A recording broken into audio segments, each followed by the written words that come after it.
igin pahayag ang Department of Education, DEPED, nga mandatoryo na.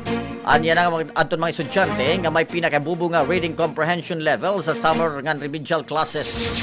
Sumalahan Department of Education, gin papapasarla daw aton mga estudyante nga may reading comprehension levels bisan waray ini makabut ang gin kikinahanglan nga kapasidad hapag-aram. Hapag kaya na, igin pahayag naman ni Education Secretary Sani Angara, gin gagamit na yan na ang Department of Education and beginning of school year nga ng end of school year assessment para tudlokon ang learning gaps kundiin gikinanglan makiusa usa nga mga remediation program pag-abutan summer ang mga habubo nga score. Gintaga naman anin doon ni Angara nga responsive nga summer program ato mga estudyante nga kaurugan ginihimo nga gutiay nga mga grupo.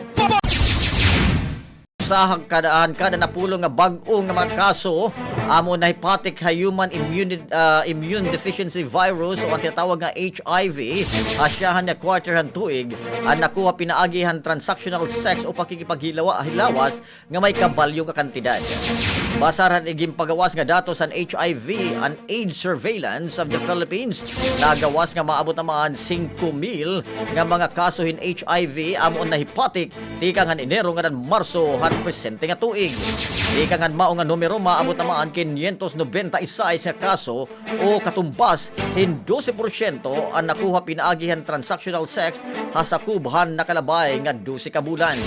Sumala naman ang Department of Health 54% o katumbasan 8,962 ika nga kabugusan nga kaso in maeda history in transactional sex nga ang diagnostika nga 220 nga 225. Una naman at mga nanawagan ang DOH sa Malacanang nga magdeklarar hin health emergency para mabaton ang padayon nga paghitaas ang HIV cases hanason. Gintapos na ang Department of Agrarian Reform DAR ang 1.4 kilometers nga farm to market road FMR ha barangay New Kawayan, Santo Niño, Tacloban City. Bahitungod dinhigin lalauman ahensya nga makabulig ang karsada nga mga bagong kinabuhi ngan pakabuhi han mga mulupyo han mao nga probinsya. Ginpunduhan ang proyekto ay maabot naman 21 milyones ka pesos nga makakabenepisyo aton 289 nga mga agrarian reform beneficiaries.